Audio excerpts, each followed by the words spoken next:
안녕하세요, 여러분. 제 이름은 한명자입니다. 올해로 71살이 되었어요. 오늘 아침에 일어나 거울 앞에 앉았죠. 거울 속 제 모습을 보니 한숨이 절로 나왔어요. 주름진 얼굴, 하얗게 센 머리카락. 세월이 참 빠르구나 싶어 눈이 붉어졌어요. 벽에 걸린 가족 사진을 보며 지나간 날들이 떠올랐죠. 젊었을 때는 가난했지만 희망이 있었어요. 남편과 함께 열심히 일하며 새 아이를 키웠던 그 시절 말이에요. 40년 동안 동네 마트를 운영했답니다. 새벽 6시에 문을 열어서 밤 12시까지. 하루도 쉬지 않고 일했어요. 힘들었지만 행복했답니다. 가족이 함께여서 행복했죠. 큰아들 진수, 작은아들 진호, 막내딸 진아. 자식들이 잘 자라는 걸 보는 게 그렇게 기쁠 수가 없었어요. 힘들 때도 많았지만 가족이 함께라서 버틸 수 있었죠. 세월이 흘러 자식들은 어느새 다 컸어요. 큰아들 진수는 사업가가 되었고 작은아들 진호는 회사원, 막내딸 진아는 선생님이 되었죠. 그때가 제 인생에서 가장 자랑스럽고 행복한 시기였습니다. 손주들도 태어나고 집안의 웃음소리가 끊이질 않았어요. 명절이면 온 가족이 모여 떠들썩하게 지냈어요. 그때만 해도 앞으로도 계속 이렇게 행복할 거라고 생각했어요. 하지만 인생이란 게 그렇게 순탄하기만 한 건 아니더라고요. 2년 전 50년을 함께 산 남편이 갑자기 세상을 떠났어요. 그 후로 제 삶은 완전히 달라졌죠. 자식들은 각자의 삶이 바빠지면서 저를 찾아오는 일이 점점 줄어들었어요. 처음에는 이해하려고 노력했어요. 다들 자기 살기도 바쁠 텐데 하고요. 하지만 시간이 지날수록 외로움은 점점 커져갔어요. 그렇게 2년의 시간이 흘러 저는 71번째 생일을 맞이하게 되었어요. 축하해줄 사람 하나 없는 쓸쓸한 아침이었죠. 그런데 어느 날 큰아들이 찾아와서 한 말이 제 인생을 완전히 바꿔놓았답니다. 이 놀라운 이야기가 궁금하시다면 잠시만 구독 버튼을 눌러주세요. 평범해 보이는 사람들의 숨겨진 이야기를 매일 전해드립니다. 알림도 꼭 설정해 주시고요. 이 모든 일은 그때부터 시작되었습니다. 그날은 제가 마트 문을 닫고 집으로 돌아온 저녁이었어요. 몸이 무겁고 마음도 허전했죠. 남편 없는 집은 항상 조용했어요. 그때 갑자기 초인종 소리가 들렸어요. 누구지 하는 생각에 문을 열었더니 뜻밖에도 큰아들 진수가 서 있더라고요. 어머니, 안녕하세요. 진수의 목소리에서 뭔가 심상치 않은 것이 느껴졌어요. 평소와는 다른 진지한 표정이었거든요. 진수야, 웬일이야? 갑자기. 어머니와 중요한 이야기를 해야 할 것 같아서요. 그 순간 저는 몰랐죠. 이 방문이 제 인생의 새로운 전환점이 될 거라는 것을요.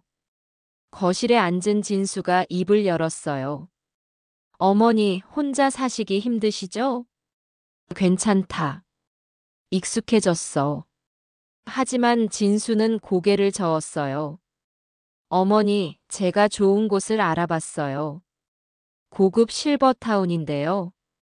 실버타운이라는 말을 처음 들었을 때는 솔직히 마음이 좋지 않았죠. 나를 버리려는 건가 하는 생각이 들었거든요. 진수야, 난 여기서 잘 살고 있어. 어머니, 이곳은 정말 좋은 곳이에요. 최고급 시설의 프로그램도 다양하고 같은 연배의 분들과 어울리실 수 있어요. 진수의 설명을 들으며 저는 복잡한 심정이었어요. 한편으로는 섭섭했지만 또 한편으로는 새로운 환경에 대한 기대도 있었죠.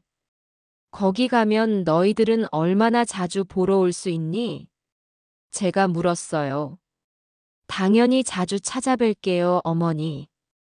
건강도 챙기고 외롭지 않게 해드릴게요. 진수의 말에 마음이 조금 누그러졌지만 여전히 걱정이 되더라고요.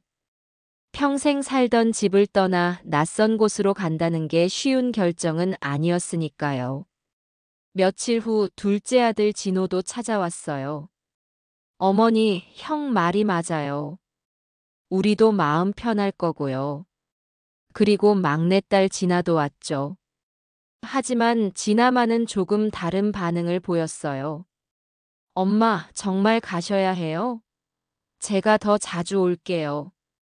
진아의 말에 마음이 흔들렸지만 다른 자식들의 시선이 부담스러웠어요. 결국 진아도 입을 다물고 말았죠.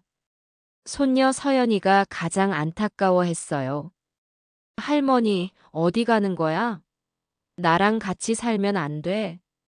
8살 서연이의 말에 눈물이 날 것 같았어요. 하지만 어른들의 결정을 아이가 어떻게 바꾸겠어요? 그렇게 일주일 동안 고민한 끝에 저는 실버타운에 가기로 결심했어요. 자식들이 그렇게 원한다면, 그리고 정말 좋은 곳이라면 한번 가볼 만하다고 생각했죠. 그 다음 주부터 준비가 시작되었어요. 가장 힘든 건 40년 동안 운영해온 마트를 정리하는 일이었어요. 마트 마지막 날, 단골 할머니들이 하나둘 찾아왔어요. 명자야, 이제 누가 우리 안부 챙겨주나. 한 할머니가 눈물을 글썽이며 말했어요. 괜찮아요, 이모님. 가끔 놀러 올게요. 하지만 제 목소리도 떨리고 있었어요. 좋은 곳 간다니까 다행이긴 한데, 그래도 섭섭해. 이웃들의 말에 가슴이 뭉클했어요. 40년 동안 정이 든 곳을 떠나는 게 이렇게 힘든 줄 몰랐어요. 마트 문을 마지막으로 닫을 때 저는 한참을 서 있었어요. 새벽부터 밤늦게까지 일했던 그 시간들이 주마등처럼 스쳐갔어요. 고마웠어. 내 인생의 터전아. 마음속으로 인사를 했죠. 집 정리도 만만치 않았어요. 50년 동안 쌓인 물건들을 정리하는 건 마치 제 인생을 정리하는 것 같았어요. 자식들 어릴 때 사진들을 보며 눈물이 났어요. 그때는 정말 행복했는데 세월이 참 빠르구나 싶었죠. 엄마, 짐은 많이 가져가실 수 없어요. 필요한 것만 챙기세요. 진수가 말했어요. 평생 모은 것들 중에서 필요한 것만 골라내야 한다니 마음이 답답했어요. 결국 옷가지 몇 벌과 사진첩, 그리고 남편의 유품 몇 개만 챙겼어요. 그것도 가방 2개가 전부였죠. 마지막 밤, 빈집에서 혼자 라면을 끓여 먹었어요. 앞으로 어떻게 살지? 불안한 마음에 잠이 오지 않았어요. 천장만 멍하니 바라보며 밤을 새웠죠. 새벽이 되자 자식들이 와서 저를 데리러 갔어요. 마지막으로 집을 둘러보며 생각했어요. 정말 이게 맞는 선택일까? 하지만 이미 결정된 일이었죠. 차에 타면서 창밖을 내다봤어요. 40년 동안 매일 걸었던 그 길들이 점점 멀어져 갔어요. 새로운 시작에 대한 기대보다는 불안함이 더 컸어요. 어머니, 걱정 마세요. 정말 좋은 곳이에요. 진수가 위로했지만 제 마음은 여전히 무거웠어요. 이렇게 저의 새로운 인생이 시작되었답니다. 그때만 해도 저는 몰랐어요. 그곳에서 어떤 일들이 기다리고 있을지를요. 차가 멈춘 곳은 정말 호텔 같은 건물이었어요. 높은 천장에 대리석 로비, 반짝이는 샹들리어까지. 와, 이런 곳에서 살게 되는구나 싶어 잠시 기대감이 올라왔죠. 로비에서 우리를 맞이한 이 원장이라는 분이 환한 미소로 다가왔어요. 정장을 말끔히 차려입은 50대 남성이었는데 마치 호텔 매니저 같았어요.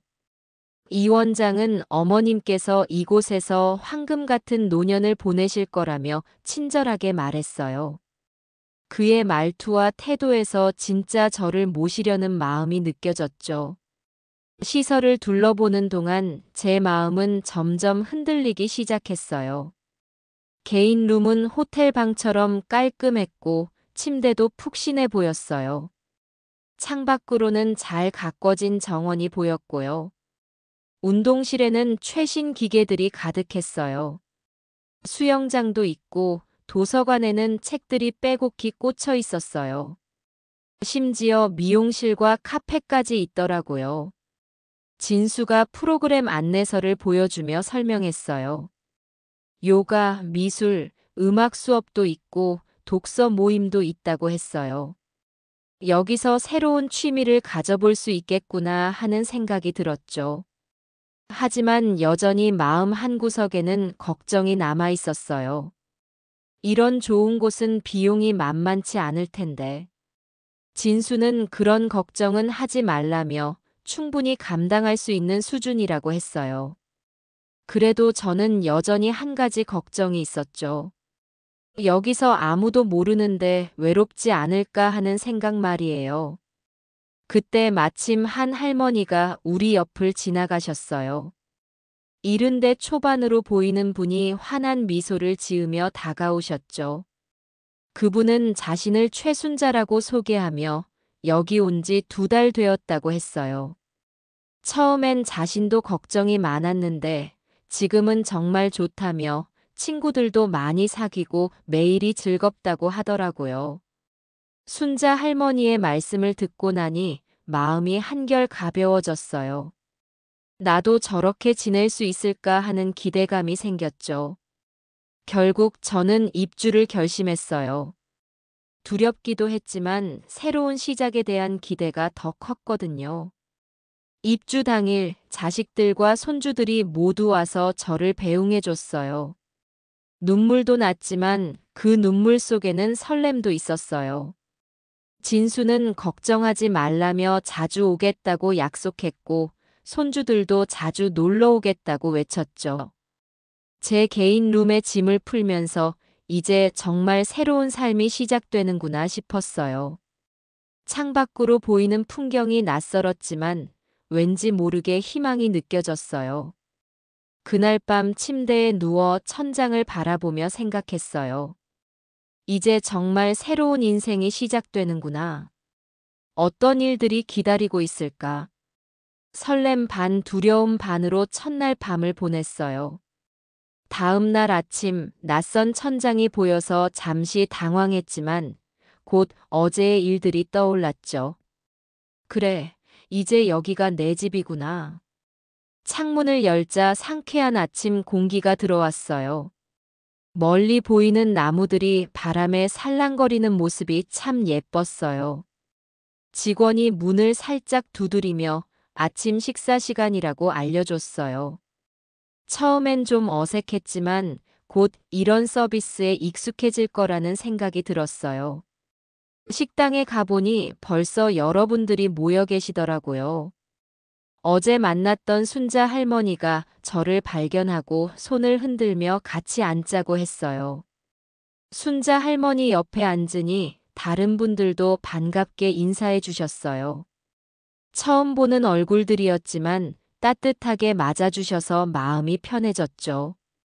그런데 식사를 하면서 점점 이상한 분위기를 느끼기 시작했어요. 한쪽 테이블에 앉으신 할머니들이 뭔가 다른 분위기였거든요. 그 중에서도 가장 눈에 띄는 분이 김부자 할머니였어요. 80대 초반으로 보이는 분인데 목소리도 크고 행동도 당당했어요.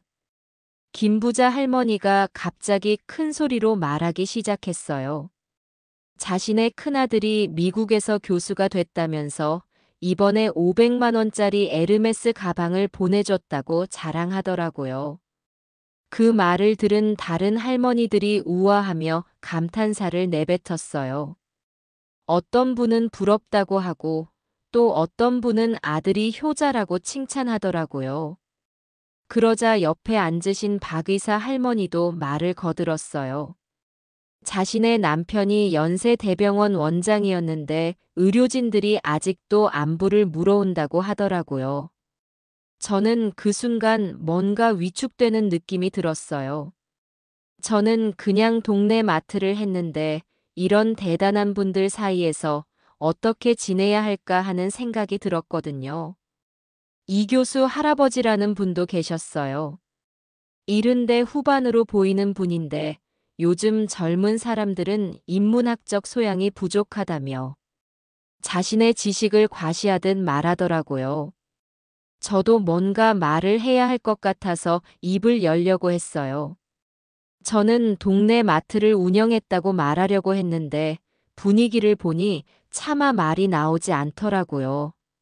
순자 할머니가 제 마음을 알아차리고 살짝 귓속말로 말했어요. 여기는 자식 자랑 대회장이라며 우리 같은 사람은 숨죽여야 한다고 하더라고요. 식사가 끝나고 방으로 돌아와서 생각해 봤어요. 내가 뭔가 부족한 사람인가? 왜 이렇게 위축되는 걸까? 마음이 무거웠어요. 오후에는 오리엔테이션이 있었어요. 친절한 직원이 실버타운의 시설들과 프로그램들을 자세히 설명해 주었죠. 하지만 아침 식사 때의 그 분위기가 자꾸 머릿속에 맴돌았어요. 저녁 식사 때도 마찬가지였어요. 김부자 할머니가 또 다른 자랑을 늘어놓았어요.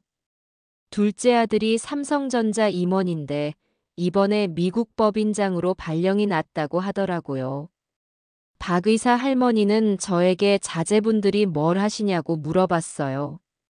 저는 평범하게 직장 다닌다고 대답했는데 그 할머니가 아, 그렇구나 하며 관심을 끊더라고요. 밤에 침대에 누워 생각해 봤어요. 이곳에 온 건 잘한 일일까? 시설은 좋지만 사람들 사이에서 느끼는 이 거리감은 뭘까? 창밖으로 자유롭게 지나가는 사람들을 보며 생각했어요. 나는 왜 여기 갇힌 것 같은 기분이 드는 걸까? 하지만 순자 할머니가 있어서 다행이었어요. 그분만은 진짜로 따뜻하게 대해 주시거든요. 아마 이분이 없었다면 정말 힘들었을 거예요. 며칠이 지나면서 실버타운의 분위기를 조금씩 파악하게 되었어요. 여기에는 보이지 않는 서열이 있다는 걸 알게 됐죠.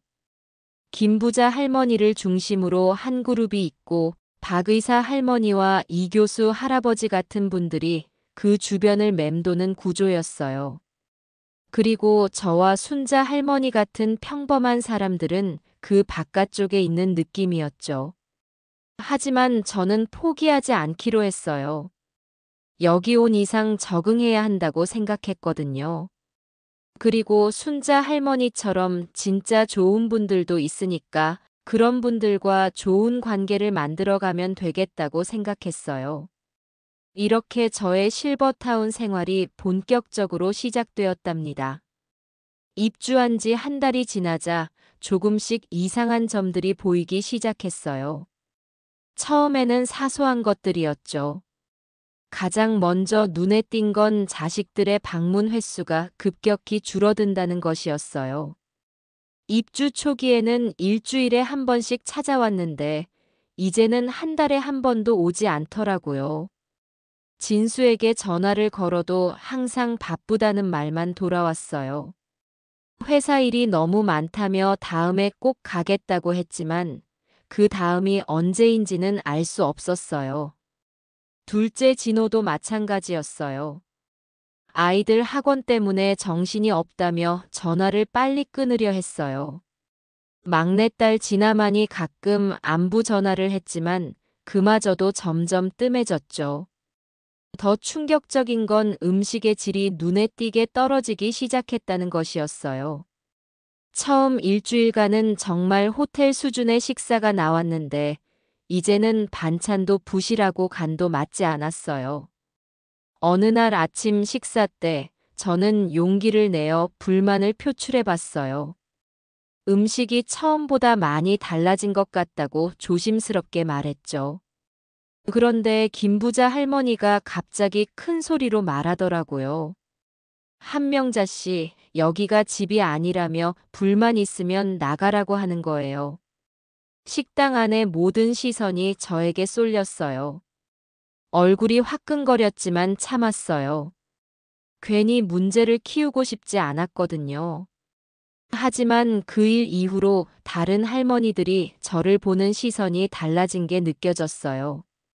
순자 할머니가 저를 위로해줬어요. 김부자 할머니는 원래 그런 성격이라며 너무 신경 쓰지 말라고 했어요. 하지만 마음이 편하지는 않았죠. 더 큰 문제는 따로 있었어요.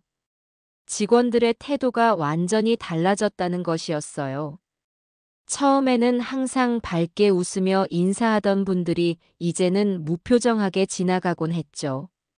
특히 박간호사라는 분은 처음엔 그렇게 따뜻했는데 이제는 완전히 사무적으로 변해 있었어요. 안부를 물어봐도 대충 대답하고 지나가더라고요. 어느 날은 더 충격적인 일이 벌어졌어요. 84세인 조할아버지가 순자 할머니를 대하는 태도를 보고 깜짝 놀랐거든요.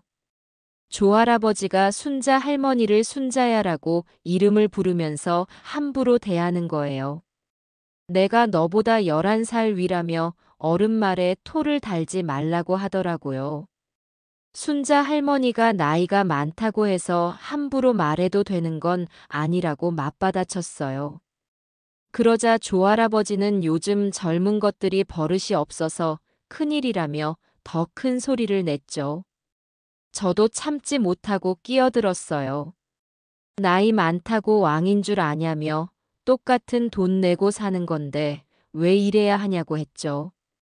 여기까지 들어와서 노인들끼리 이런 걸로 문제가 될지는 전혀 예상하지도 못했어요. 그 일 이후로 식당 분위기가 완전히 얼어붙었어요. 김부자 할머니와 조할아버지를 중심으로 한 그룹이 저희를 완전히 외면하기 시작했거든요. 복도에서 마주쳐도 인사를 하지 않고 그냥 지나치는 일이 많아졌어요. 어떤 분들은 아예 고개를 돌려버리기도 했죠. 운동실에 가면 더 심했어요. 운동기구 사용 순서도 나이 순으로 정해야 한다며 저희가 사용하고 있으면 빨리 비우라고 재촉했어요. 한 번은 조할아버지가 저에게 직접 와서 말하더라고요. 어른을 공경할 줄 모르는 사람과는 같이 있기 싫다면서 태도를 고치지 않으면 여기서 살기 힘들 거라고 했어요. 그 말을 듣고 정말 화가 났어요. 나이가 많다고 해서 다른 사람을 함부로 대해도 되는 건가요? 우리도 똑같이 돈을 내고 사는 사람들인데 말이에요. 순자 할머니와 저는 점점 고립되어 갔어요. 식당에서도 따로 앉아야 했고 다른 프로그램에 참여해도 어색한 분위기였죠. 더 속상한 건 직원들까지 그런 분위기를 방관한다는 것이었어요. 명백히 잘못된 상황인데도 중재하려 하지 않더라고요. 어느 날 밤, 저는 정말 힘들어서 순자 할머니 방에 찾아갔어요. 이런 식으로는 정말 살 수 없을 것 같다고 털어놓았죠. 순자 할머니도 마찬가지였어요. 자신도 매일 스트레스를 받고 있다며 이런 걸 겪으려고 여기 온 게 아니라고 하더라고요. 우리는 그날 밤 늦게까지 이야기를 나눴어요. 어떻게 해야 할지, 이대로 참고 살아야 하는지. 하지만 뾰족한 수는 없어 보였어요. 다음 날, 더 큰 충격이 기다리고 있었어요. 요가 수업이 갑작스럽게 취소되었다는 거예요. 강사님 개인 사정 때문이라고 했지만 대체 프로그램도 없었죠. 이런 일이 한 달에 한두 번씩 반복되기 시작했어요. 미술 수업도 취소되고 음악 수업도 취소되고 처음에 약속했던 다양한 프로그램들이 하나둘씩 사라져갔어요. 가장 심각한 문제는 의료 서비스였어요. 입주할 때 24시간 의료 지원을 약속받았는데 실제로는 그렇지 않았거든요. 어느 날 밤 옆방의 이영호 할아버지가 갑자기 가슴 통증을 호소했어요. 급하게 당직 간호사를 찾았는데 잠시 자리를 비웠다는 거예요. 결국 119를 불러서 병원으로 모셔야 했죠. 다행히 큰 문제는 아니었지만 우리 모두에게 큰 충격을 주었어요. 그 일 이후로 입주민들 사이에 불안감이 퍼지기 시작했어요. 정말 이곳이 안전한 곳인가 하는 의구심이 들었거든요. 복도 청소도 대충 하고 화장실 휴지도 떨어져 있는 경우가 많았어요. 처음에 그 깔끔한 모습은 어디로 갔는지 모르겠더라고요. 순자 할머니가 저에게 말했어요. 여기 뭔가 이상하다며 처음과 너무 달라졌다고 했죠. 저도 완전히 동감했어요. 진아에게 전화해서 이런 상황들을 털어놓았어요. 하지만 진아는 조금만 참아보라며 적응 기간이 필요하다고 했어요. 제 마음을 진짜로 이해해주는 사람은 아무도 없는 것 같았어요. 어느 날은 다른 할머니와 TV 리모컨 때문에 말다툼이 벌어졌어요. 사소한 일이었지만 그동안 쌓인 스트레스가 폭발한 거였죠. 그날 하루 종일 울었어요. 밤에 창밖을 내다보며 생각했어요. 내가 왜 이런 대접을 받아야 하지? 평생 열심히 살아왔는데 노년에 와서 이런 일을 겪어야 하나. 하지만 포기할 수는 없었어요. 갈 곳도 없고 자식들도 이미 결정된 일이라고 생각하고 있을 테니까요. 순자 할머니만이 유일한 위로였어요. 그분과 이야기를 나누면서 조금씩 마음을 달랠 수 있었죠. 우리끼리라도 서로를 의지하자고 다짐했어요. 그렇게 실버타운에서의 첫 달이 지나갔어요. 처음에 기대와는 너무도 다른 현실이었지만 어떻게든 버텨내야 했어요. 이런 상황이 계속될까봐 걱정되었지만 그때는 아직 몰랐어요. 이건 시작에 불과했다는 것을요. 그렇게 힘든 시간을 보내던 중 순자 할머니와 저는 점점 더 가까워졌어요. 서로의 아픔을 이해하는 유일한 사람이었거든요. 어느 날 저녁 순자 할머니가 제 방으로 찾아왔어요. 손에는 라면 2개를 들고 있었죠. 우리 둘이서 같이 먹자고 하더라고요. 전기포트에 물을 끓이면서 순자 할머니가 말했어요. 여기는 자식 자랑 대회장이라며 우리 같은 사람들은 숨죽이고 살아야 한다고 했어요. 라면을 함께 먹으면서 서로의 이야기를 나눴어요. 순자 할머니도 저와 비슷한 처지였어요. 은행에서 30년 동안 일했지만 자식들에게는 그저 평범한 엄마였거든요. 우리는 그날 밤 정말 속마음을 털어놓았어요. 김부자 할머니 같은 사람들 때문에 위축되어야 하는 현실, 조할아버지의 권위적인 태도, 그리고 점점 나빠지는 실버타운의 현실까지. 순자 할머니가 저에게 말했어요. 우리끼리는 진짜 친구가 되자고, 저 사람들은 가식덩어리라고 했어요. 그 말에 마음이 따뜻해졌어요. 며칠 후 식당에서 또 다른 일이 벌어졌어요. 김부자 할머니가 또 자식 자랑을 늘어놓기 시작한 거예요. 이번에는 둘째 아들이 삼성전자 임원인데 미국 법인장으로 발령났다고 하더라고요. 다른 할머니들이 또 우아하며 감탄했지만 저와 순자 할머니는 그냥 조용히 식사를 했어요. 그런 저희를 본 김부자 할머니가 의미심장한 눈빛을 보냈어요. 박 의사 할머니도 끼어들었어요. 저에게 자제분들이 뭘 하시냐고 또 물어보는 거예요. 이미 한 번 물어봤는데 또 묻는 걸 보니 은근히 떠보려는 것 같았어요. 저는 평범하게 직장 다닌다고 대답했어요. 그러자 박 의사 할머니가 아, 그렇구나 하며 관심을 완전히 끊더라고요.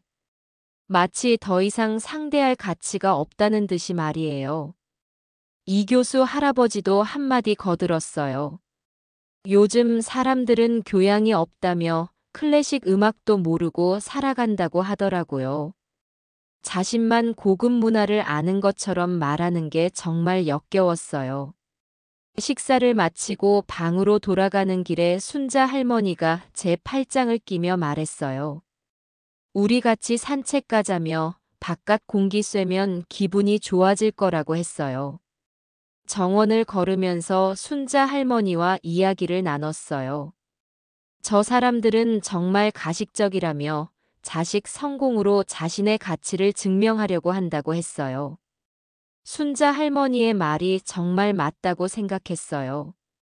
우리도 평생 열심히 살아왔는데 왜 그들 앞에서 위축되어야 하는 건지 모르겠더라고요. 그날부터 저희는 더욱 끈끈해졌어요. 아침에 일어나면 서로 안부를 묻고 식사도 함께 하고 산책도 함께 했어요. 다른 입주민들도 하나둘 불만을 표출하기 시작했어요. 조용했던 분들이 복도에서 만나면 속마음을 털어놓기 시작한 거예요. 한 할머니는 음식이 정말 형편없어졌다고 하소연했어요. 또 다른 할아버지는 의료 서비스가 엉망이라고 분개했어요.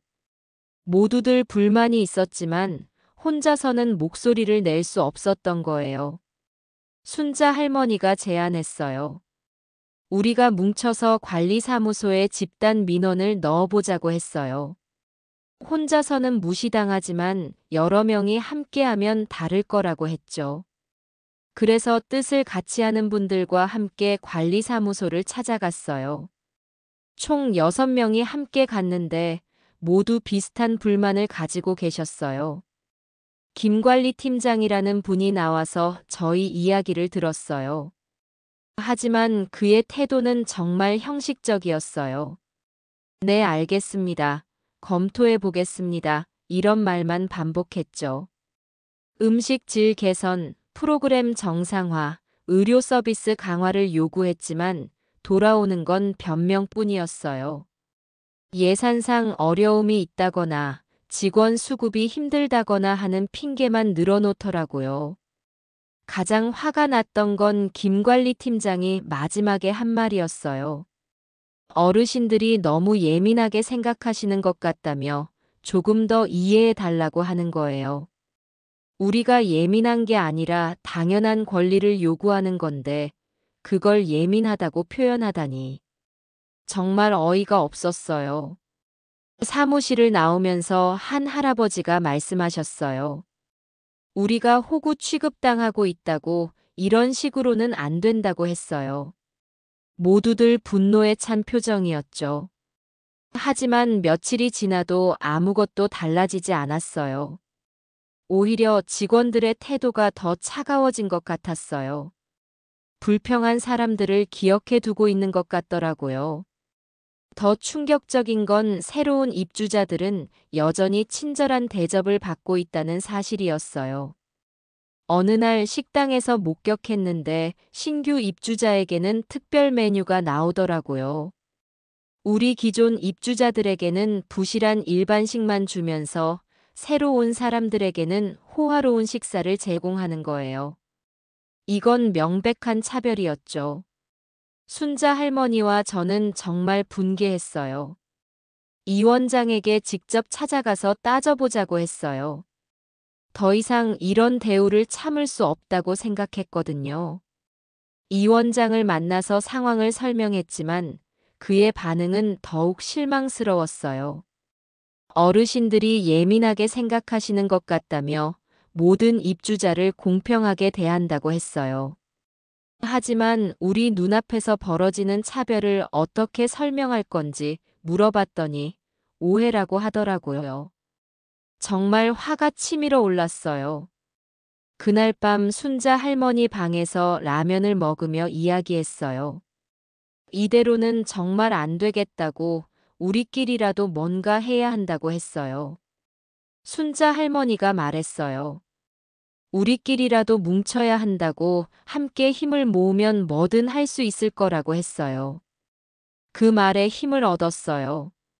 진수에게 전화해서 상황을 설명했지만 그의 반응은 차가웠어요. 그냥 적응하라며 모든 곳이 완벽할 수는 없다고 했어요. 제가 너무 예민하게 반응하는 거 아니냐고 하더라고요. 가족마저 저를 이해해주지 않는다는 사실에 더욱 절망스러웠어요. 하지만 순자 할머니가 있어서 견딜 수 있었어요. 우리는 그날 밤 다짐했어요. 우리끼리라도 서로를 지키자고, 이런 부당한 대우에 굴복하지 말자고 했어요. 진짜 우정이 뭔지 알겠다며 서로 웃었어요. 며칠 후 더 큰 문제가 터졌어요. 조할아버지가 새벽에 갑자기 실종된 거예요. 치매 증상이 있어서 가끔 헤매는 일이 있었는데 이번에는 정말 사라진 거였어요. 그런데 놀라운 건 직원들이 2시간이나 지나서야 그 사실을 알아차렸다는 거예요. 밤 당직자가 제대로 순찰을 하지 않았던 거죠. 다행히 조할아버지는 근처 공원에서 발견되어 무사히 돌아왔지만 우리 모두에게 큰 충격이었어요. 정말 위험한 상황이 될 수도 있었거든요. 그 일 이후로 입주민들 사이에 불안감이 더욱 커졌어요. 과연 이곳이 안전한 곳인가 하는 의구심이 들었죠. 하지만 김부자 할머니와 그 일행들은 오히려 조할아버지를 걱정하는 척하면서 이런 일은 어쩔 수 없다며 직원들을 두둔했어요. 순자 할머니가 저에게 속삭였어요. 저 사람들은 정말 이상하다고, 자기들만 특별 대우받으면 된다고 생각하는 것 같다고 했어요. 그날 밤 우리는 결심했어요. 더 이상 이런 상황을 지켜만 볼 수는 없다고, 뭔가 행동을 취해야 한다고 생각했어요. 하지만 구체적으로 뭘 해야 할지는 막막했어요. 우리 같은 늙은이들이 할 수 있는 일이 뭐가 있을까요? 그래도 포기할 수는 없었어요. 이렇게 실버타운에서의 2번째 달이 지나갔어요. 친구 같은 순자 할머니를 만난 건 정말 다행이었지만 전체적인 상황은 점점 더 나빠지고 있었어요. 실버타운에 온 지 3달이 지나면서 저는 점점 더 이상한 점들을 발견하기 시작했어요. 평생 동네 마트를 운영하면서 길은 관찰력이 발휘되기 시작한 거죠. 가장 먼저 눈에 띈 건 직원들의 행동 패턴이었어요. 새로운 입주자가 오면 일주일 동안은 정말 친절하게 대하다가 그 이후부터는 완전히 달라지더라고요. 마치 정해진 각본이 있는 것처럼 느껴졌어요. 처음 일주일은 최고의 서비스, 그 다음부터는 점점 소홀히. 저도 똑같은 과정을 겪었던 거죠. 어느 날 밤 잠이 오지 않아 복도를 산책하고 있었어요. 그때 관리 사무실 근처에서 직원들의 대화 소리가 들려왔어요. 몰래 귀를 기울여 보니 충격적인 이야기가 오가고 있었어요. 석 개월 지나면 서비스를 줄여도 된다는 말, 어차피 갈 데가 없으니까 참고 산다는 말들이었어요. 더 충격적인 건 그 다음 말이었어요. 노인네들은 기억력도 안 좋으니까 적당히 둘러대면 된다는 거예요. 정말 화가 치밀어 올랐어요. 하지만 그 자리에서 뛰쳐나갈 수는 없었어요. 더 많은 정보를 들어야 했거든요. 마트를 오래 운영하면서 배운 게 있다면 감정보다는 정보가 먼저라는 것이었어요. 직원들은 계속해서 충격적인 이야기를 했어요. 입주자들 중에서도 구분이 있다는 거예요. VIP 입주자들은 계속 좋은 대우를 해주지만 일반 입주자들은 시간이 지나면 대충 관리한다는 거였어요. 김부자 할머니 같은 분들이 바로 그 VIP였던 거죠. 자식들이 유명하거나 돈이 많으면 특별관리 대상이 되는 거예요. 그래서 그분들은 불만이 없었던 거였어요. 다음 날, 순자 할머니에게 들은 이야기를 털어놓았어요. 순자 할머니도 깜짝 놀라면서 자신도 비슷한 의심을 하고 있었다고 했어요. 우리는 그날부터 본격적으로 관찰하기 시작했어요. 누가 어떤 대우를 받는지, 직원들이 어떻게 행동하는지 꼼꼼히 살펴봤죠. 일주일 정도 관찰한 결과 정말 명확한 차이가 있었어요. 김부자 할머니, 박의사 할머니 같은 분들에게는 항상 정중하게 대했지만 우리 같은 사람들에게는 건성으로 대했어요. 더 심각한 건 의료 서비스였어요. VIP 분들이 몸이 아프다고 하면 바로 의사를 불러주지만 일반 입주자들은 별거 아니라며 미루는 경우가 많았어요. 한 번은 정말 충격적인 장면을 목격했어요. 어떤 할머니가 갑자기 병원으로 실려갔는데 그분이 계시던 방에 바로 다음 날 새로운 입주자가 들어오는 거예요. 그 할머니가 어떻게 되었는지, 언제 돌아오실 건지 아무도 모르더라고요. 마치 처음부터 없었던 사람처럼 취급하는 게 너무 무서웠어요. 순자 할머니와 저는 그분에 대해 물어봤지만 직원들은 개인정보라며 알려줄 수 없다고 했어요. 하지만 뭔가 숨기는 것 같았어요. 더 자세히 알아보니 그런 일이 한두 번이 아니었어요. 몇 달에 한 번씩 누군가가 갑자기 사라지고 그 자리에 새로운 입주자가 들어오는 패턴이 반복되고 있었던 거예요. 저는 마트 장부를 관리하던 경험으로 조금씩 기록을 남기기 시작했어요. 언제 누가 사라졌는지, 새로운 사람은 언제 들어왔는지 꼼꼼히 적어뒀어요. 그러던 중 더 큰 의혹이 생겼어요. 투약 기록과 실제로 받는 약물 사이에 차이가 있다는 걸 발견한 거예요. 제가 혈압약을 받으러 갔을 때 간호사가 실수로 다른 사람의 약봉지를 보여줬어요. 그런데 그 사람은 분명히 당뇨약만 먹는다고 했는데 봉지에는 여러 가지 약이 들어있더라고요. 순자 할머니도 비슷한 경험이 있다고 했어요. 자신이 먹지도 않는 약이 기록에는 처방되어 있다고 하더라고요. 이상한 점은 또 있었어요. 이 원장이 새로운 입주자, 가족들에게는 항상 최고의 서비스를 약속한다는 거예요. 하지만 기존 입주자들에게는 예산 문제를 핑계로 서비스를 줄이고 있었죠. 어느 날 우연히 새로운 입주자, 가족과 이 원장의 대화를 들었어요. 이 원장이 정말 친절하게 모든 것을 설명해 주더라고요. 24시간 의료 서비스, 다양한 프로그램, 최고급 식사 모든 것을 약속했어요. 그 모습을 보니 처음 제가 입주할 때와 똑같았어요. 하지만 이제는 그 약속들이 얼마나 공허한지 알고 있었죠.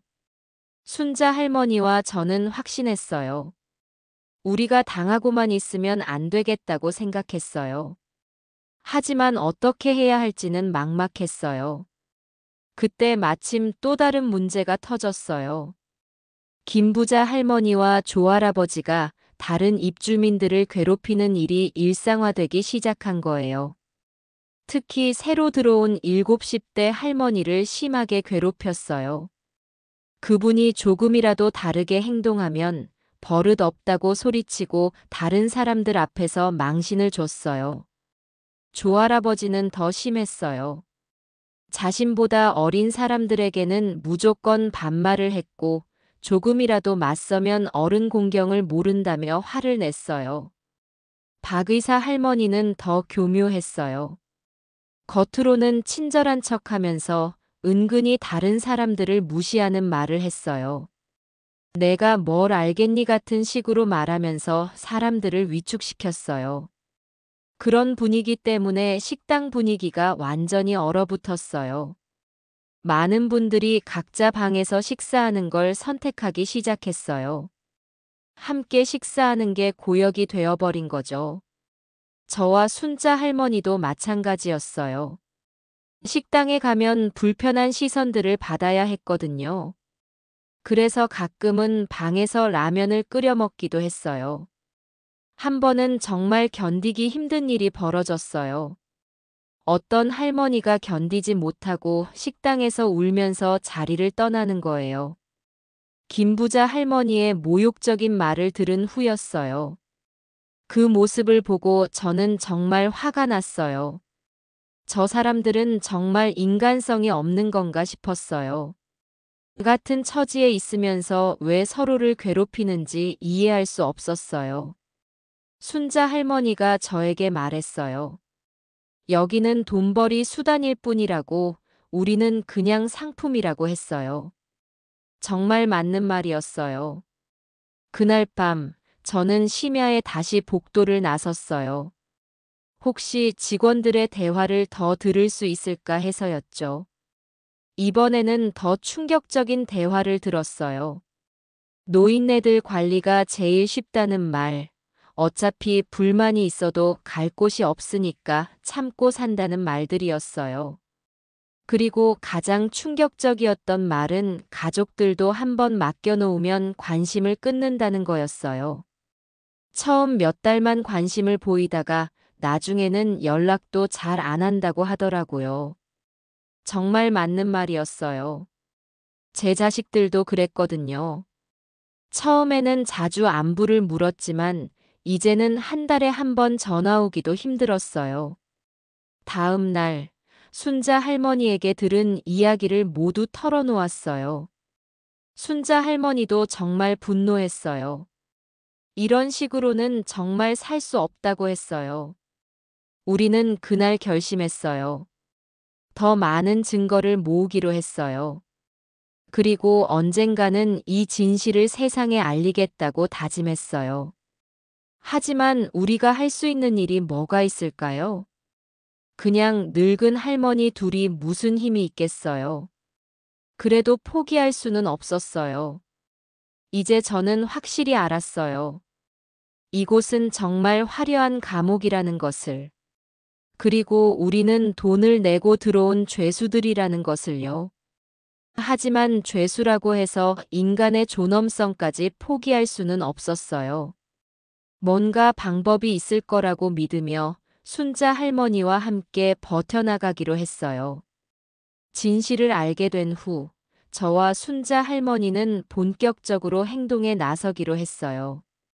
하지만 우리 둘만으로는 한계가 있다는 걸 알고 있었죠. 먼저 다른 피해를 당하고 있는 입주민들을 찾아보기 시작했어요. 조심스럽게 접근해서 비슷한 경험이 있는지 물어봤죠. 놀랍게도 많은 분들이 비슷한 불만을 가지고 계셨어요. 하지만 대부분 혼자서는 목소리를 내기 두려워했어요. 김부자 할머니 일행의 눈치를 보거나 직원들의 보복이 무서워했죠. 어떤 할아버지는 의료비 청구서에 이상한 항목들이 있다고 하셨어요. 받지도 않은 치료비가 청구되어 있다는 거였어요. 하지만 복잡해서 잘 모르겠다며 그냥 넘어갔다고 하시더라고요.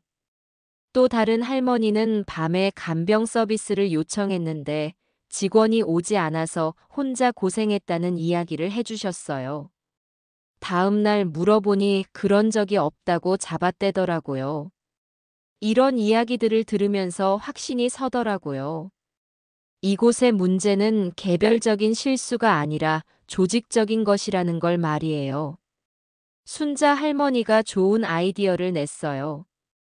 도서관에서 노인 권익 보호에 관한 책들을 찾아보자고 했어요. 우리가 어떤 권리가 있는지 알아야 제대로 대응할 수 있다고 했죠. 도서관에서 관련 책들을 읽으면서 많은 걸 배웠어요. 실버타운 입주 계약서도 다시 꼼꼼히 살펴봤어요. 그랬더니 실제 제공되는 서비스와 계약서 내용이 많이 다르다는 걸 발견했어요. 계약서에는 분명히 24시간 의료 서비스, 다양한 문화 프로그램, 고품질 식사 서비스가 명시되어 있었어요. 하지만 현실은 전혀 달랐죠. 저는 마트에서 장부를 관리하던 경험을 살려 모든 걸 체계적으로 기록하기 시작했어요. 날짜별로 어떤 문제가 있었는지, 누가 어떤 피해를 당했는지 꼼꼼히 적었어요. 순자 할머니는 휴대폰으로 몰래 사진을 찍기 시작했어요. 부실한 음식, 고장난 시설, 청소가 제대로 되지 않은 곳들을 증거로 남겼죠. 어느 날 밤, 저는 또다시 복도에서 직원들의 대화를 엿듣게 되었어요. 이번에는 더욱 충격적인 내용이었어요. 직원들이 입주민들의 건강 상태를 일부러 나쁘게 기록한다는 거였어요. 그래야 의료비를 더 많이 청구할 수 있고 가족들도 더 비싼 서비스를 선택하게 된다는 이야기였어요. 또한 입주민들이 문제를 제기하면 일부러 더 소홀히 대한다는 것도 알게 되었어요. 결국 참고 살게 만들려는 전략이었던 거죠. 다음 날, 순자 할머니와 함께 이 정보를 공유했어요. 순자 할머니도 정말 분노했어요. 하지만 동시에 우리가 올바른 방향으로 가고 있다는 확신도 들었어요. 우리는 더 많은 동조자들을 모으기 시작했어요. 하지만 쉽지 않았어요. 많은 분들이 두려워했거든요. 특히 김부자 할머니 일행의 괴롭힘 때문에 더욱 위축되어 있었어요.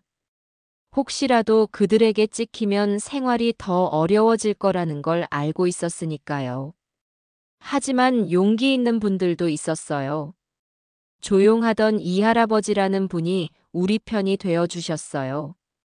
그분도 비슷한 의혹을 갖고 있었다고 하더라고요. 박할머니라는 분도 함께 해주셨어요. 그분은 아들이 변호사라서 법적인 부분에 대해 조언을 해줄 수 있다고 했어요. 우리는 비밀 모임을 가지기 시작했어요. 저녁 시간 이후에 순자 할머니 방에서 모여서 정보를 공유하고 계획을 세웠어요. 하지만 문제가 생겼어요.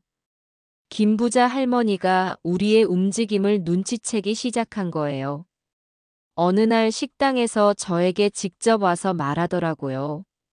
최근에 이상한 소문이 돈다며 괜한 말썽을 부리지 말라고 경고했어요. 여기는 좋은 곳인데 몇몇 사람들이 문제를 만든다고 하더라고요. 저는 당당하게 대답했어요. 우리는 정당한 권리를 요구하는 것 뿐이라고 했죠. 그러자 김부자 할머니가 코웃음을 치며 자신의 아들에게 이야기하겠다고 했어요.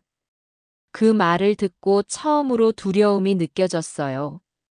혹시 정말로 우리가 쫓겨날 수도 있을까 하는 생각이 들었거든요. 하지만 순자 할머니가 용기를 주었어요. 우리가 잘못한 게 없는데 왜 두려워하냐며 오히려 당당해야 한다고 했어요. 며칠 후 정말로 보복이 시작되었어요. 우리 방 청소가 대충 되기 시작했고 식사 때 서빙도 늦어졌어요. 명백한 차별 대우였죠. 더 심각한 건 다른 입주민들이 우리를 멀리하기 시작했다는 거예요. 김부자 할머니 일행이 압력을 가한 것 같았어요. 하지만 우리는 포기하지 않았어요. 오히려 더 체계적으로 증거를 모으기 시작했어요. 모든 부당한 대우를 사진과 기록으로 남겼어요. 어느 날 중요한 단서를 발견했어요. 우연히 관리 사무실 근처를 지나가다가 서류를 보게 된 건데 입주민들의 의료비 청구 내역이 있었어요. 그 서류를 잠깐 보니 정말 충격적이었어요. 실제로 받지도 않은 치료나 검사가 청구되어 있었거든요. 그것도 여러 명의 입주민들에게 말이에요. 순자 할머니와 함께 이 사실을 확인해 보니 정말로 조직적인 사기가 벌어지고 있었어요.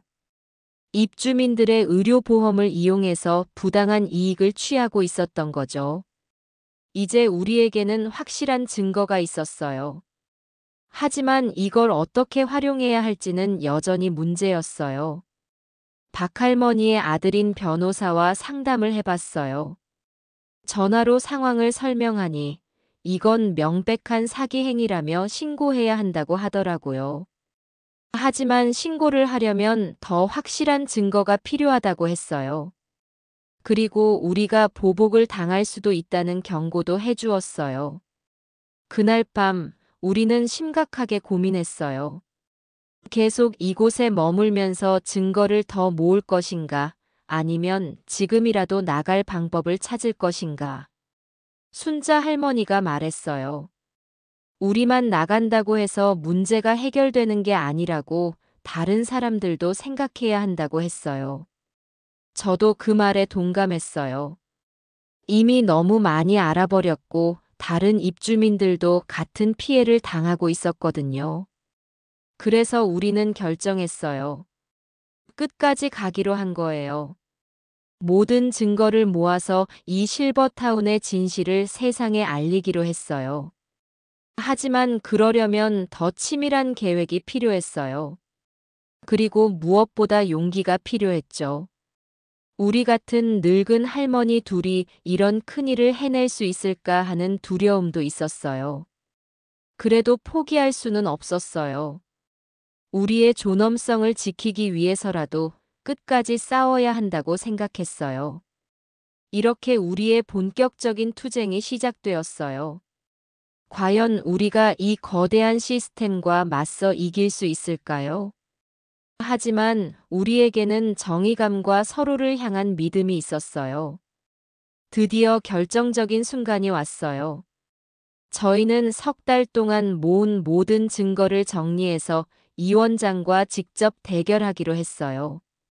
그 전날 밤 순자 할머니와 저는 마지막 점검을 했어요.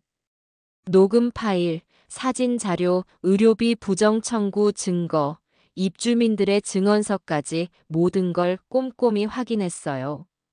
40년간 마트를 운영하면서 기른 꼼꼼함이 이때 정말 도움이 되었어요.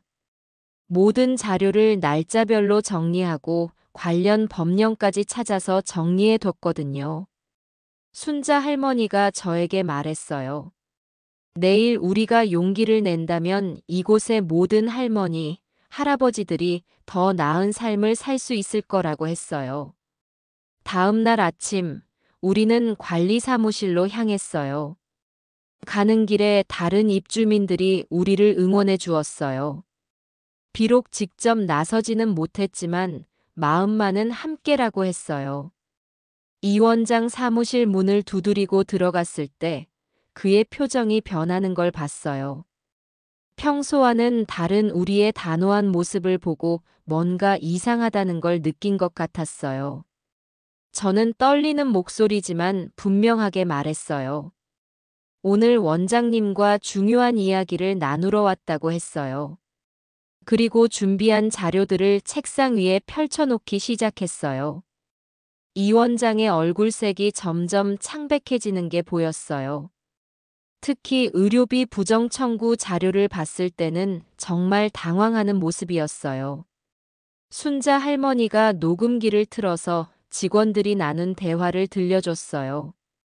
석 개월 지나면 서비스를 줄여도 된다는 말, 노인들은 기억력이 안 좋으니까 속여도 된다는 말들이었어요. 이 원장이 변명을 늘어놓기 시작했어요. 그건 직원들의 개인적인 의견일 뿐이라며 자신은 그런 지시를 한 적이 없다고 했어요. 하지만 저희에게는 더 확실한 증거가 있었어요. 이 원장이 직접 새 입주자, 가족들에게 약속한 내용과 실제 제공되는 서비스의 차이를 보여주는 자료들이었어요. 저는 40년간 장사를 하면서 사람을 보는 눈을 기렸다고 말했어요. 이 원장이 지금 거짓말을 하고 있다는 걸 알 수 있다고 했죠. 이 원장이 급하게 말했어요. 어르신들이 오해하고 계신다며 혹시 불만이 있다면 개선하겠다고 했어요. 하지만 이미 너무 늦었어요. 순자 할머니가 단호하게 말했어요. 우리는 더 이상 여기서 살 수 없다고 계약을 해지하고 떠나겠다고 했어요. 그러자 이 원장이 본색을 드러내기 시작했어요. 계약 해지에는 위약금이 있다며 1,000만 원을 감당할 수 있냐고 협박하듯 말했어요. 저는 준비해온 법률 자료를 보여주며 말했어요. 서비스 제공 의무를 위반한 쪽은 실버타운이라고 오히려 우리가 손해배상을 요구할 수 있는 상황이라고 했어요. 이 원장의 얼굴이 완전히 굳어졌어요. 하지만 저희는 멈추지 않았어요. 이 모든 증거를 언론과 관련 기관에 제보할 거라고 말했어요. 그때 이 원장이 갑자기 태도를 바꿨어요. 무릎을 꿇고 용서를 빌기 시작했어요. 앞으로는 정말 잘하겠다며 모든 걸 개선하겠다고 했어요. 하지만 저희의 마음은 이미 결정되어 있었어요. 너무 많은 걸 보고 들었고 다른 입주민들도 생각해야 했거든요. 순자 할머니가 말했어요. 그동안 우리가 당한 피해에 비하면 위약금은 세 발의 피라고 당당히 나가겠다고 했어요. 결국 이 원장이 굴복했어요. 위약금 없이 계약 해지를 해주겠다며 최대한 빨리 절차를 마무리하겠다고 했어요. 사무실을 나오는데 다리가 후들거렸어요. 하지만 마음은 정말 시원했어요. 드디어 해냈다는 생각에 눈물이 났어요. 복도에서 기다리고 있던 다른 입주민들에게 소식을 전했어요. 모두들 놀라워하며 박수를 쳐주었어요. 그날 오후 저희는 지역 신문사에 연락했어요. 기자가 직접 와서 취재를 하더라고요. 모든 증거 자료를 보여주고 상황을 설명했어요. 기자도 정말 놀라워했어요. 이런 체계적인 증거를 가진 제보는 처음이라며 반드시 기사화하겠다고 약속했어요. 며칠 후 신문에 기사가 실렸어요. 고급 실버타운에 숨겨진 진실이라는 제목으로 일면에 크게 나왔어요. 저희의 사진과 인터뷰도 함께 실렸고요. 그 기사를 본 다른 언론사들도 연락이 왔어요. TV 뉴스에도 나오게 되었고 인터넷에서도 큰 화제가 되었어요. 갑자기 유명해진 거예요. 사람들이 저희를 용감한 할머니라고 불러주더라고요. 나이 들어서도 정의를 위해 싸운 멋진 할머니들이라고 했어요. 자식들도 연락이 왔어요. 진수가 급하게 전화해서 사과했어요. 어머니의 상황을 제대로 파악하지 못해 죄송하다고 했어요. 진아는 울면서 전화했어요. 엄마가 그런 힘든 일을 혼자 감당하고 있었다는 걸 몰라서 미안하다고 했어요. 손녀 서연이도 할머니가 TV에 나오는 걸 보고 너무 자랑스럽다고 했어요. 친구들에게 우리 할머니가 나쁜 사람들과 싸워서 이겼다고 자랑했다더라고요. 실버타운에도 변화가 시작되었어요. 관련 기관에서 조사가 들어왔고 이 원장은 결국 사임하게 되었어요. 새로운 운영진이 들어오면서 모든 서비스가 정상화되기 시작했어요.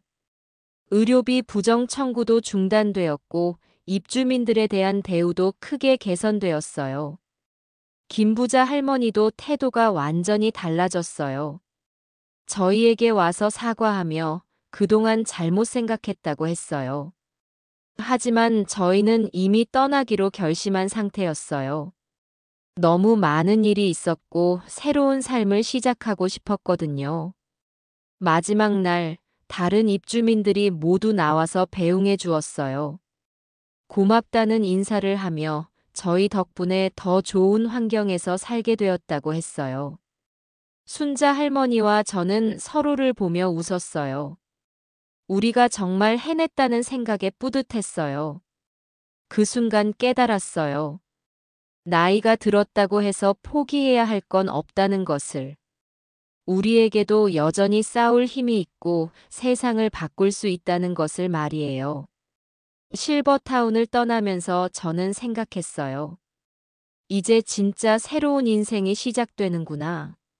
순자 할머니라는 진짜 친구와 함께 말이에요. 드디어 그날이 왔어요. 실버타운을 떠나 새로운 삶을 시작하는 날이었죠.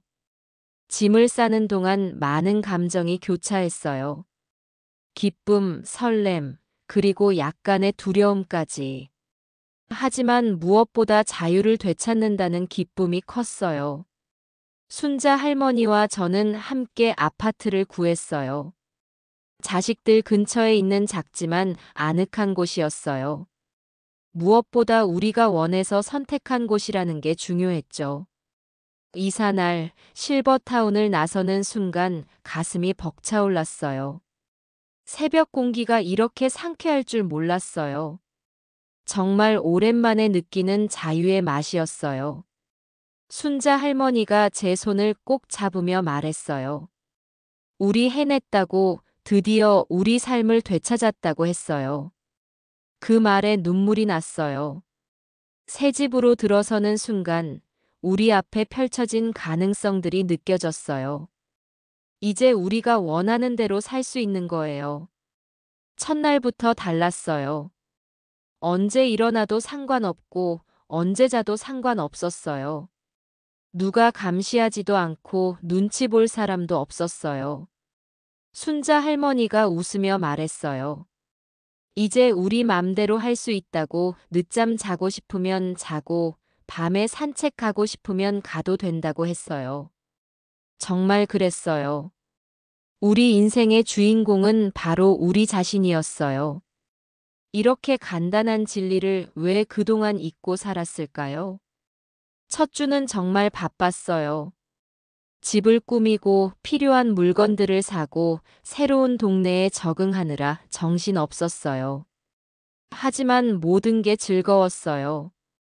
가장 기뻤던 건 가족들과의 관계가 완전히 달라졌다는 거예요.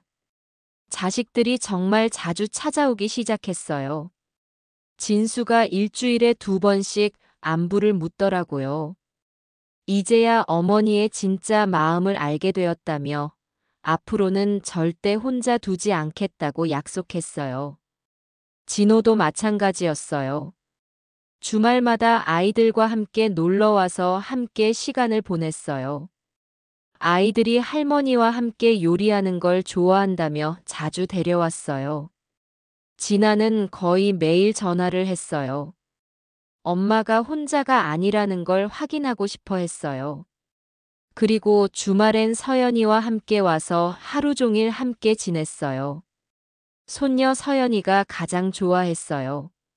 할머니 집에 오면 자유롭게 뛰어놀 수 있고 할머니가 해주는 음식도 마음껏 먹을 수 있었거든요.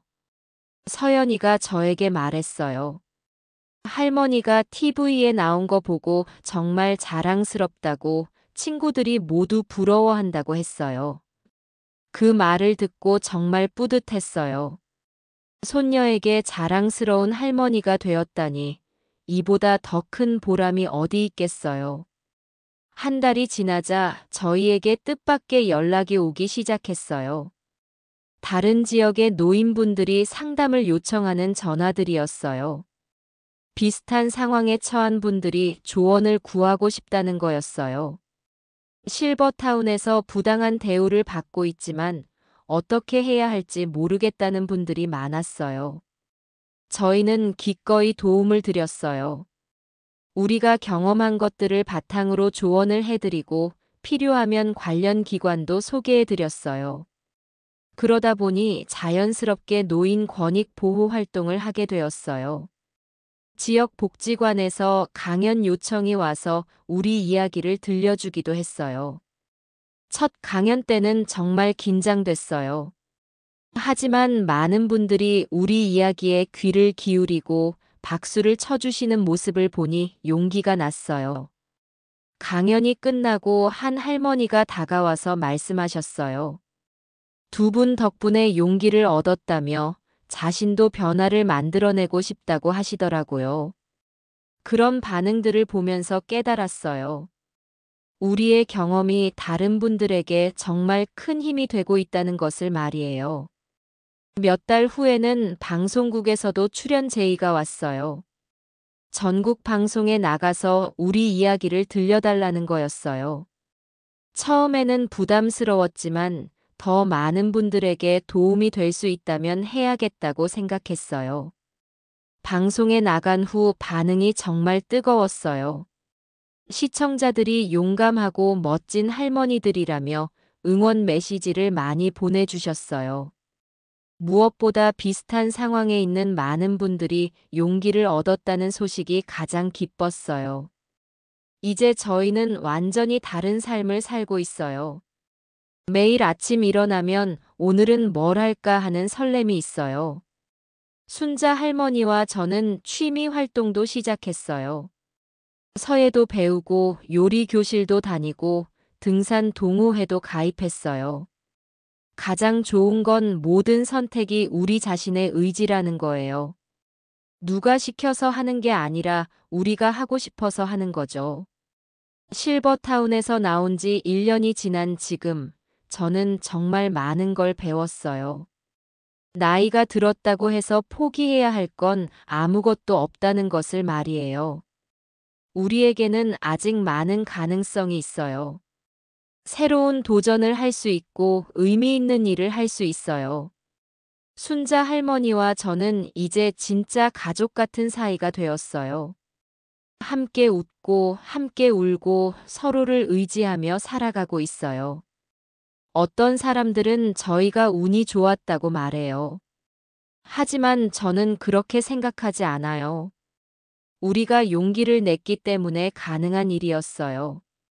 여러분도 기억하세요. 나이가 들었다고 해서 꿈을 포기할 필요 없어요. 우리의 경험과 지혜는 누군가에게 큰 힘이 될 수 있어요.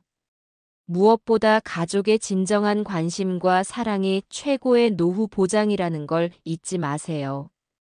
그리고 진정한 친구가 있다면 어떤 어려움도 함께 이겨낼 수 있다는 걸 기억하세요. 실버타운 경험은 저에게 정말 큰 깨달음을 주었어요.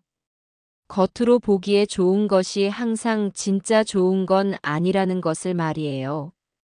진정한 행복은 편안함에서 오는 게 아니라 우리 자신의 선택에서 온다는 걸 배웠어요.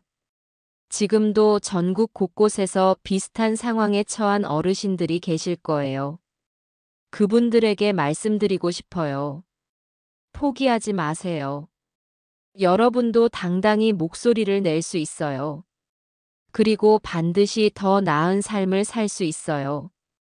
저와 순자 할머니의 이야기가 여러분에게 조금이나마 용기가 되었으면 좋겠어요. 오늘도 순자 할머니와 함께 공원을 산책하며 이야기를 나눴어요. 우리가 정말 잘 선택했다고, 이제야 진짜 내 인생을 사는 것 같다고 말이에요. 그래요. 우리는 이제 진짜 자유로워요. 그리고 그 자유를 통해 더 많은 분들에게 희망을 드리고 싶어요. 나이 들어서도 새로운 시작은 가능해요. 중요한 건 용기를 내는 거예요. 여러분도 할 수 있어요. 지금까지 제 이야기를 들어주셔서 감사합니다. 가까운 친구들에게 제 이야기를 공유해 주세요. 여러분도 용기 있는 하루하루를 사셨으면 좋겠습니다.